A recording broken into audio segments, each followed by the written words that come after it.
Evelyn, November 180 Bravo Bravo with it. November 180 Bravo Bravo, good afternoon to you. Report your altitude. 2,000 feet on 1014 Bravo Bravo. Bravo Bravo, descending for 60, so climb not above, initially not above 4,000 feet on the QNH 1014. 4,000 feet, Bravo Bravo. Correct. What's your requested routing? Let's go and then direct. 521 ready, cleared, rest, let's go. Let's go, Bravo Bravo.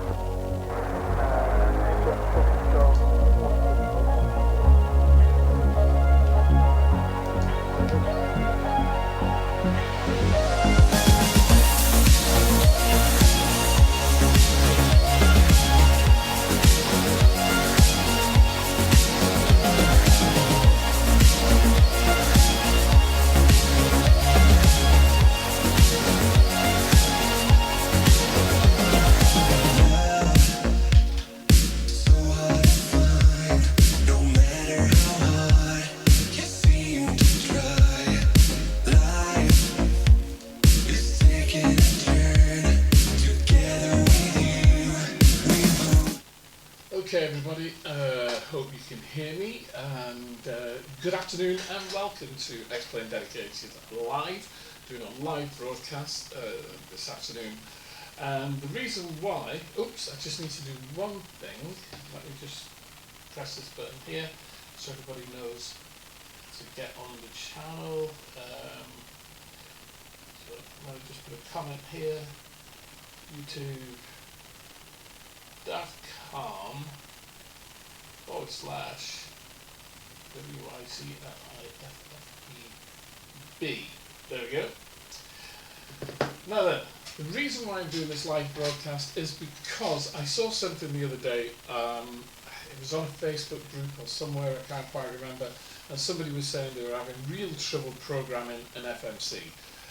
Now I've done FMC tutorials in the past, and they're on the channel, but they're buried away, I guess, and so it'd be pretty hard to find them. So I thought I'd do one today live. Let's get it over and done with, and get it out of the way, just so people can see what it is they can see, if you understand me.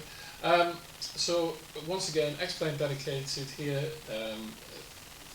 PC is provided by Wired Fire, associated with Streamlabs and Air Wales, and one of our many sponsors, Windsock Simulations. Nobody is sponsoring this video today.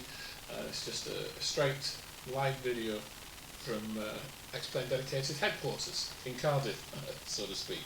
Anyway, let's have a look. There's a few things here of interest to people, and I suppose one of the main things is, how do you program an FMC? Now, before I do anything, let me tell you this. Programming an FMC, once you've learnt it, is relatively easy. But if you've never programmed one before, they're as confusing as anything. Okay, so having a look at a typical FMC, if I can just get this to work. Here we go. There we go. Typical FMC. This is FMC in the Boeing 737-800. Now, if you run Boeing aircraft, then they all look kind of the same. They all operate in the same way. They all look the same as well. Okay. They may look brown, they may be grey, but they theoretically work the same. Now, before we get going, let me show you this book. Some of you will have seen this before. I've talked about this book many, many times, and it is Mike Ray's book. Okay, I'm just trying to pull up a different screen so you can all see, and I can see what's going on. Here we go. Yeah, I'll tell you what I'll do. I should make that a bit bigger just for right. So there we go. Mike Ray's book. All right. Now you can get these from his online store, and I believe, let me find the web address. I think it's www.utem.com. So that's Uniform Tango Echo Mike. Uniform Tango Echo Mike.com. Yeah, there it is. I don't know whether you can see that there. www.utem.com. xplane.com. Now, I bought this book an awful long time ago. This is a 737 Super Guppy. This book taught me how to program an FMC. Okay, if it hadn't been for this, I was so confused. I just didn't get it at all.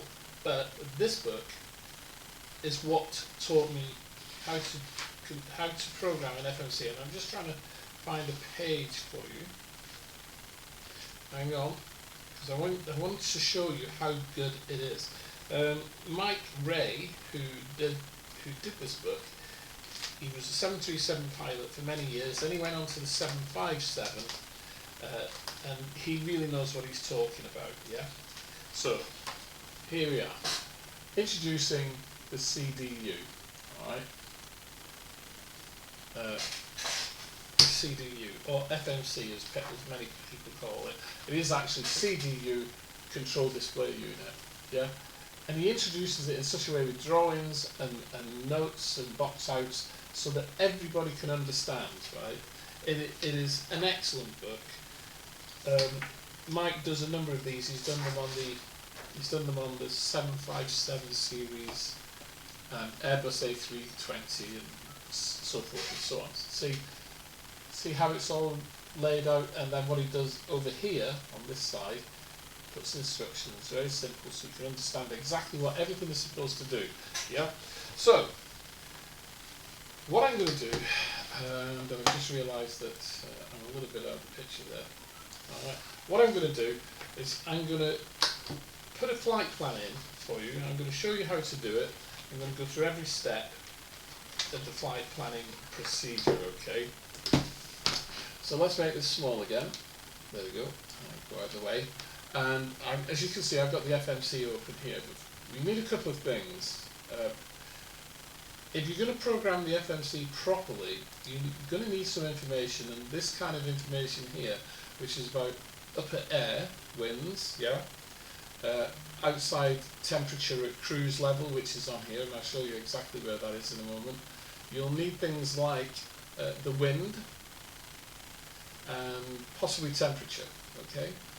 But we'll have a look at that in a moment. Now this is FS Global Real Weather, which I use with SkyMax Pro. You can use Active Sky XP. SimBrief will give you weather. Navigraph Charts, I believe, gives you winds aloft and weather.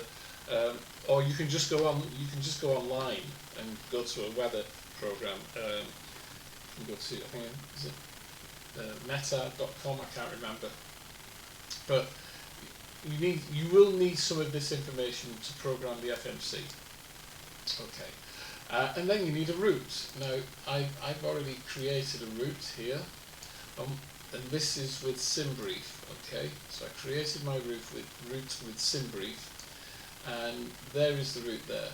I hope you can see my cursor on screen moving. So there's a Wotan 1 Zulu departure to Wotan, then Gapgo, Vapid, and then we have some upper airways, then another waypoint, upper airways, etc., etc. So I'm going to show you how you program your FMC, what buttons you need to click, etc., etc. Following this flight plan here, which is from Bristol to Malpensa, okay, in northern Italy. All right. So we're on the ground at Bristol, I believe. Let's have a look. Oh, hang on. Got that view. What do you want? This view. And just to prove, we're on the ground at Bristol. Ooh, the trees are turning brown. It's that time of the year. So we're on the ground at Bristol. Stand 2 here. Okay. Stand 2. All right. Let's get back in the aircraft then.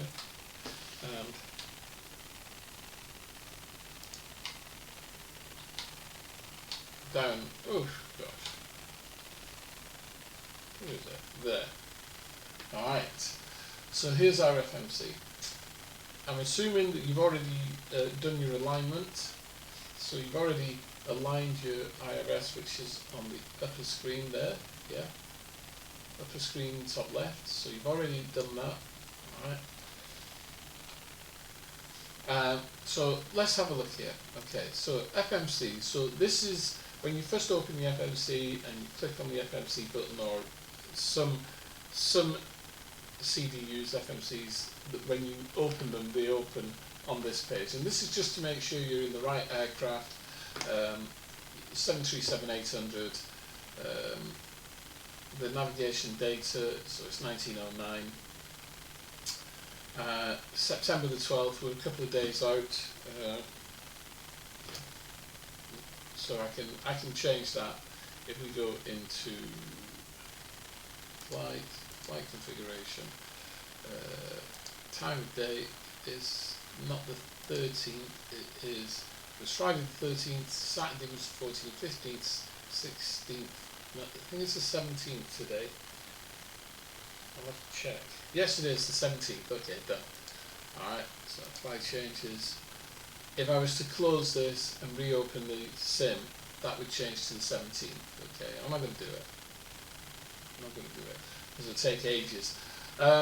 And then you have index down here and position initialization here on this page. Then on the next page, there's nothing as yet. Okay, that page hasn't been done. This is the Xplane mod 737. All right. So if we go to index, you've got ident, nav data, position, perf, takeoff, approach, offset, and nav status. You don't need to really worry about any of those. That is our identification page. What we need to do is go to our position initialization page and put in our reference airport, which is EGGD. Okay, I'm on gate 2. There we go. Now you'll see that there is a difference between that top figure and this bottom one here. It's like 1 is less than 0.1 of a degree. That doesn't matter. That's right. Okay. So this is right here. It's my stand. It's simple. Don't have to worry about it. It's done. On the next page, it's just a position reference page. It shows you your FMC position. IRS is left, right, okay. GPS is okay. GPS left is okay, and GPS right is okay. So you don't have to do anything there. And this is also to do with your. This is your first page, okay. Now, so a lot of that is automatic. As long as you've got your IRS is aligned, then everything is automatic, okay. I have set the IRS alignment time in my Xplane mod to be instant. You can put it on real time, short, or instant. I have it on instant. Okay, so now we need to put the route in. So there's two ways of doing this. We can click on the route button, or we can click route here. It's easier to click route there, and then it's already got your departure here, EGGD. So we can click on the first line button top left, and destination we need to put on this side here, destination, and click that button. So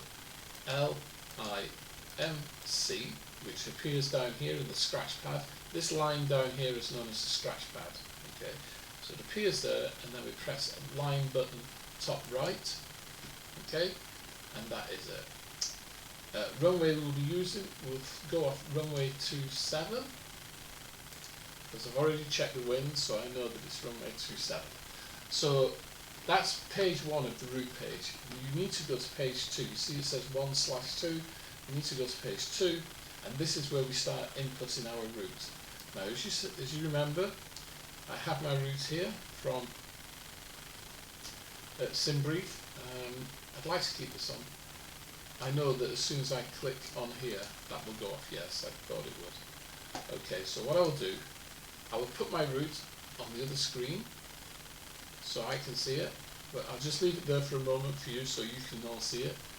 It's Wotan 1 Zulu, Wotan Gabgo Vapid, blah blah blah. Alright. The Wotan 1 Zulu is my departure. You don't put your departure in first, you put that in almost last. So you build your route first, and the first waypoint is Wotan. Okay, so let me put this over here. So Wotan would go up here. So you put WOTAN, Wotan. Right. So Waypoints go on the right hand side and airways go on the left. Okay, so if you recall on that flight plan, it went Wotan Gavgo. So this is another waypoint. So Gavgo. Okay, and we put that on the right hand side, and immediately on the left it says direct. So we're going from Wotan direct to Gavgo. All right. The next one is Vapid. V-A-P-I-D. And once again, it's a direct to, so direct to Vapid. But now, if you look at the flight plan, and I bring this over here, we've now got Upper Lima 18, Upper Lima 18, and that is an airway. It begins with letters and then numbers. It's an airway. Okay, so we need Upper Lima 18. Okay, and that goes there.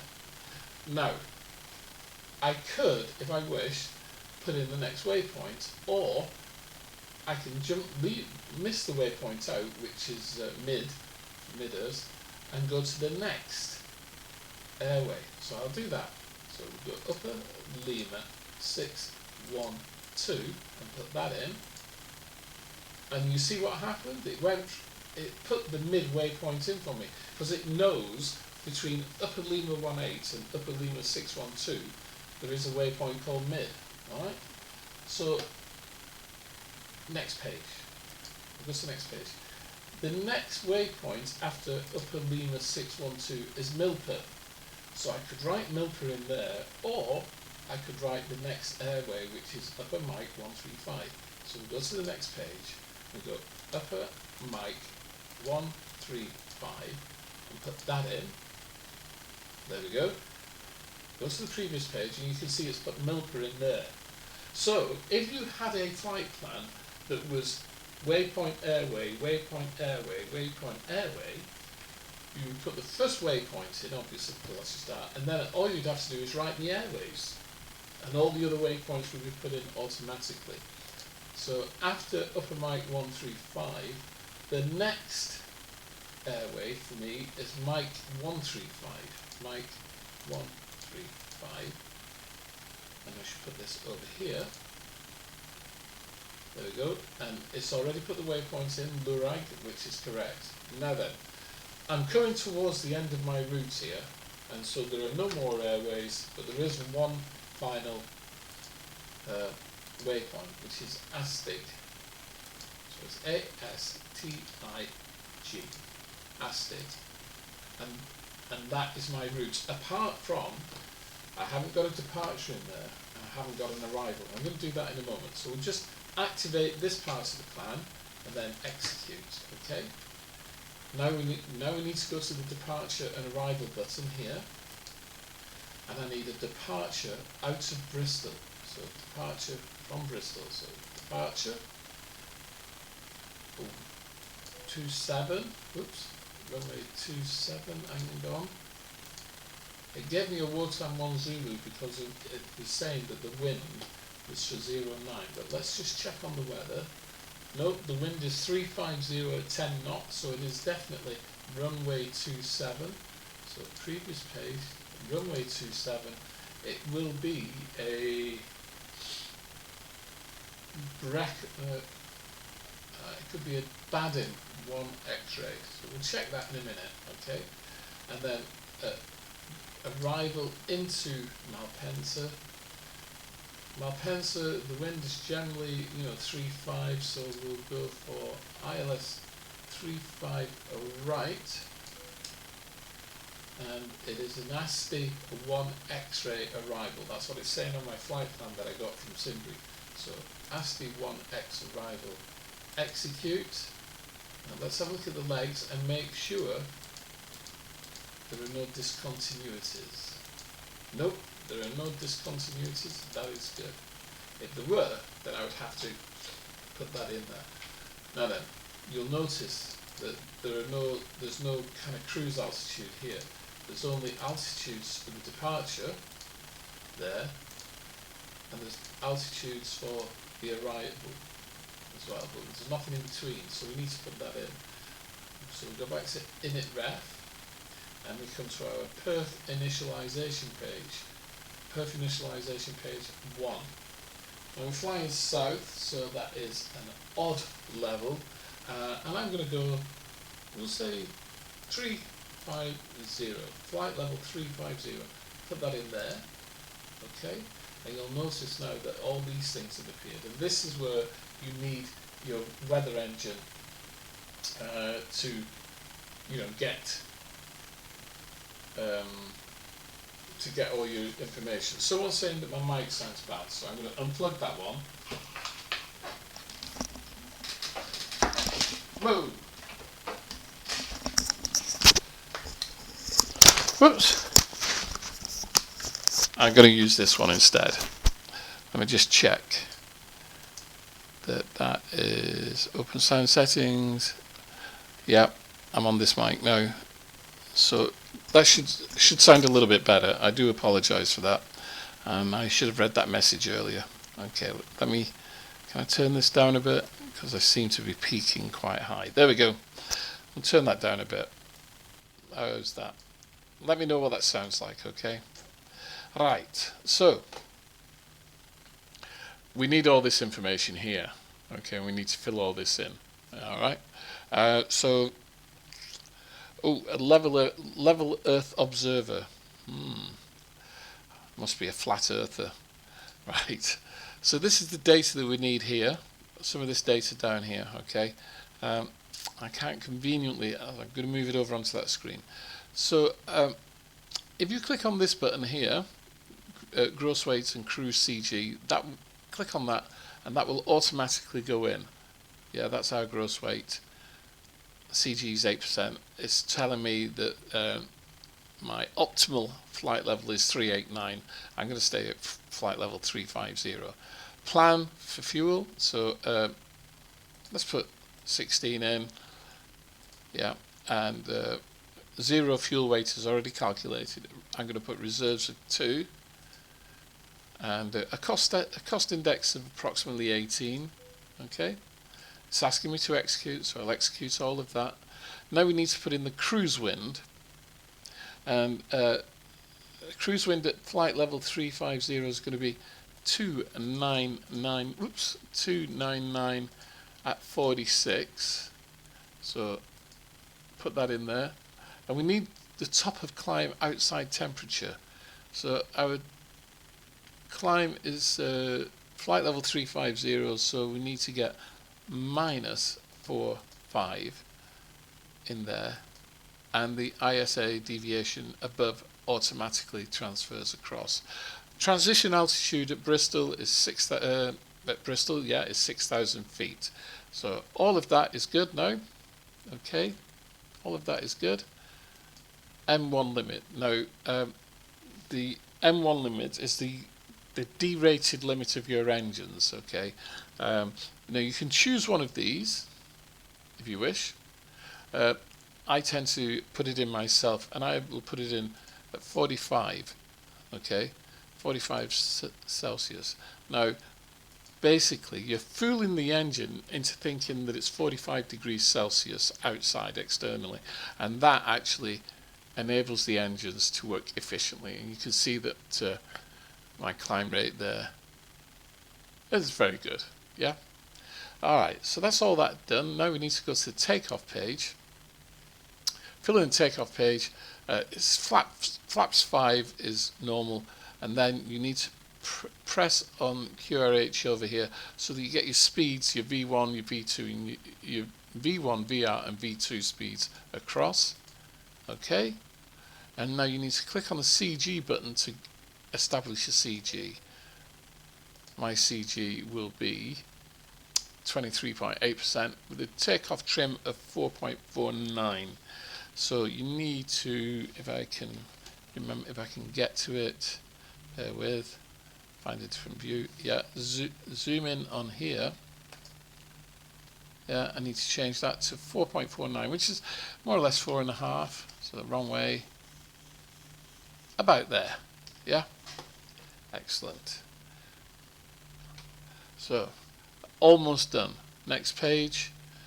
runway wind, once again coming to FSRGRW, my runway wind there is 350 at 10 knots. So 350/10, put that in. It's asking to verify speeds. Click back on the previous page. Yeah, your speeds are all good. And that, my friends, is it. So let's go to our route page. Yeah, there you see a Badix 1M, Badim 1 X-ray departure to Badim, Wotan, Gavgo. Click through, you can see all of your route. There's only 4 pages. Legs, you can see all the legs here, and you can see that it has now populated the flight level throughout the route on the right hand side all the way to Malpensa. So let's just go back there, and of course the bit that's in purple is your next waypoint. Okay, so as you're flying along, your next waypoint will show in purple. Yeah. Descent, that's your economy path. Cruise. One thing I can't show you at this particular point is I can't show you the approach page. No, I can't show you your approach page just yet. You'd have to see that in flight, and then you'd see your approach page, and at that point you would put in the QNH, the outside temperature, and it would give you your flaps and your approach speed, clean speed, and landing speed. Okay, so that is about it, really, and nearly all FMCs are programmed in the same way. The MCDU of an Airbus is slightly different, and I might do another live broadcast to show you how to program the MCDU on an Airbus. Okay, more or less all Boeing aircraft are much the same in terms of programming an FMC. Follow those steps, you shouldn't go too far wrong. Okay, so there's a load of messages here. Let's see if we can see what's been going on. Okay, Flat Earth Truth, my mic sounds alright. Good afternoon, that's Justin. He's looking forward to Cosford. Emma Bentley from Windsock is here. Have some news from Windsock Simulations. Can't say what it is just yet, I don't think. No, I can, because Emma mentioned it herself on the Facebook group. But Windsock, they have produced a new airport for Cancun in Mexico, so we'll be having a look at that. I'll be reviewing that. I might do a live review of that one as well. We'll see. But from what I've seen, from what I've seen already, it is okay. I can't. Right. Mogu, Mr. Wycliffe, can you please show us how to create fixes in the 737 FMC? I'm not quite sure you can, but I'll have a look. Flat Earth, Justin, no invite again, disgusting. I'm not flying, Emma. I'm not flying, I'm just showing this. Australian Flight Simmer, hey, hello my friend, how are you? Down in Australia, it's got to be what? It's 1 o'clock in the afternoon here, so it's got to be at least 1 o'clock in the morning for you, or thereabouts, depending on where you are in Australia. Yes, I can go ahead with Cancun. Emma's just told me that I can actually do the review of that. So I'll probably do a live review because this week I've got plenty of time. My wife is away in Spain for a week. So I've got plenty of time, so I can do some live broadcasts during the day.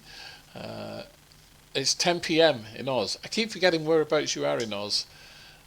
You have told me, and it's such a big country, you could be, from one side to the other. I mean, I don't even know what the difference is in time zones from one side to the other. It must be huge. Anyway, it's 10 p.m. in Oz, and it's 10 p.m. tomorrow, isn't it? QLD means nothing. Queensland! Queensland, I got it. QLD, Queensland. I've forgotten what I was saying then. So it's tomorrow, isn't it? Right.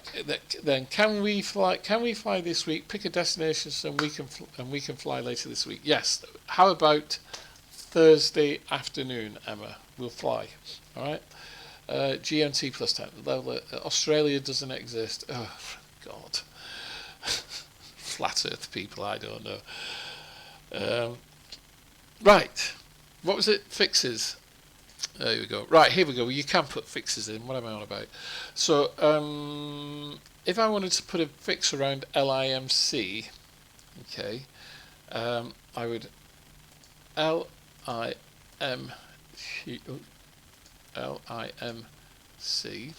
So we put that in there, and you can put the radial that you want and the distance. So it's a while since I've done this. I'd have to work it out.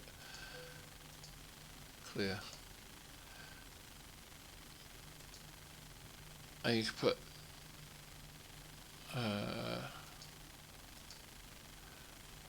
hang on. So radial, let's say we wanted a 2-1. No, that's not going to work. 2-1-4. I'm going to have to reread this because I've forgotten. I know how to put in the 757, in the Boeing 757, say you wanted to put a range ring around an airport, a 10-mile range ring. It's the same principle. You use a fixed point to create that around. But I'm going to have to check this out. I'm not even sure if it will actually work, but I can't see why not. Clear. Let's go to the legs page and find GavGo. Okay, so fix GavGo. Whoops, clear. I was putting it in for me 255 by 39, which is not what I want. Let's try 180/10.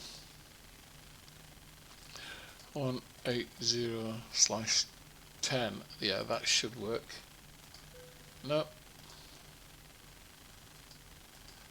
No, I'm gonna have to have a look at that because I've forgotten how to do it. I'll be quite honest. But more often than not, or if you wanna put a waypoint in, you can just type a waypoint. So if I wanted to say if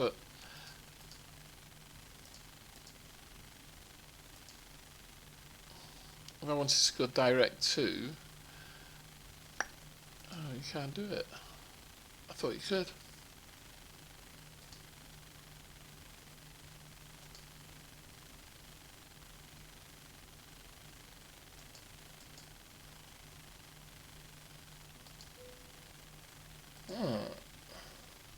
I'm sure I've done direct to in this. You direct to in your route. Yeah, this I think probably this is what's missing. Alright, so if we go to route, and I wanted to go direct to GavGo, I would click on GavGo, go to legs, and then put GavGo in, say, there, execute, and then on only 6. 0, I would put into there. Yeah, that would be one way of doing it. Not that I would want to do that. And then delete GavGo and then put Vapid back up there, and that would be correct. Yeah, that's about it. So if you want to go direct to a place, you just type it in and overtype, put it in your scratch pad at the bottom. Ow! And then click over the place you want it to be. I can't remember how to do. I would have thought that was it. Just typing it in there, and that gives you a fix. Anyway, let's see what's being said. The Airbus MCDU is a lot easier to program, in my humble opinion. I am really enjoying my flights in the TOLIS. going to start learning the Zebo and the FMC. Takes some getting used to. They're all more or less the same. It's very the MCDU in an Airbus is different. Okay, don't get me wrong, it is different, but the concept and the process of putting a flight plan together, the construction of one, is more or less the same, even though the two are different systems. But I know that sounds confusing, because they are extremely different. When you look at the MCDU on an Airbus to that of a Boeing, they are extremely different. I'm not going to do the MCDU for the Airbus today. I shall do that another day, because it is so different, and I don't want to get confused. That sounds stupid, because I fly Airbus as well as Boeing, but I just want to keep them separate, so to speak. Two separate videos to prevent confusion, is what I mean. Could we have a tutorial on how to land the 737 next? Yeah, it's really easy.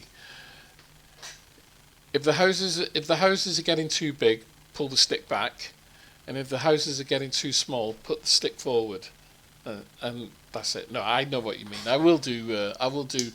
I'll sort something out on a 10-mile approach. In actual fact, there are landing a Boeing aircraft and landing an Airbus aircraft, techniques are extremely different. Two different techniques entirely. An Airbus,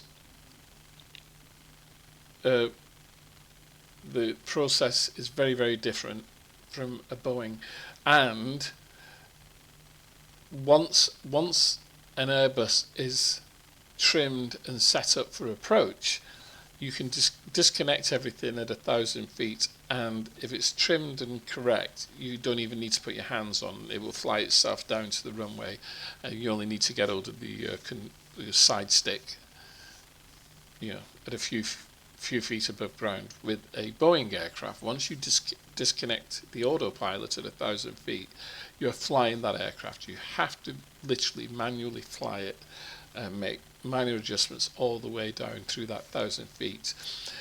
Both aircraft will do an auto land, okay, and depending on what aircraft you have, the auto land will be different, better or worse in whichever aircraft you're in.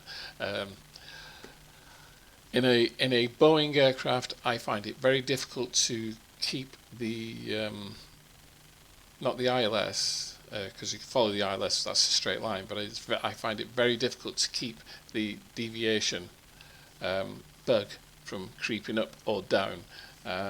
So I tend to fly Boeing aircraft visually. So from 1,000 feet, I will fly them visually if I can.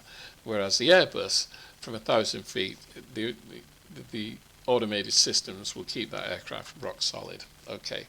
Yeah, we'll do videos on that. Where were we?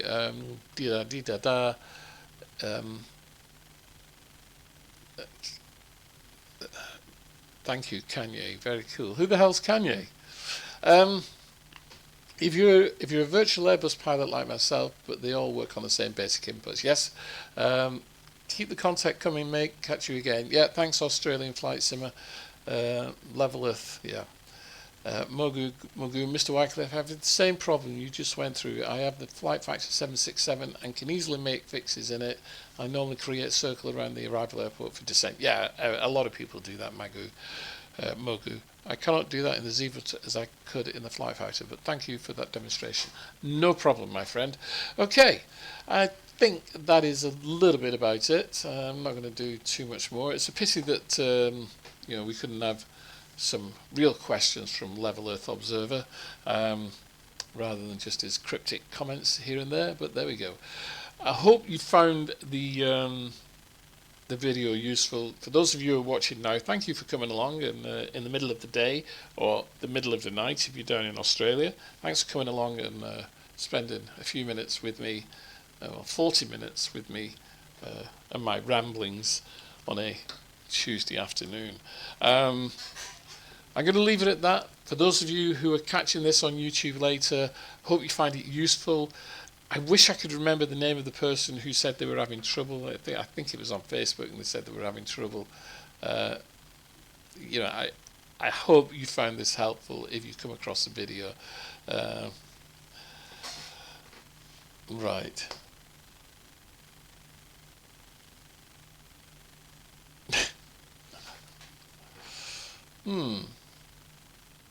You aren't.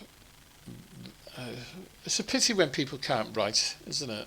You know, when they can't put words together. Anyway, I'll see you all soon. You take care now and cheerio. Peace out.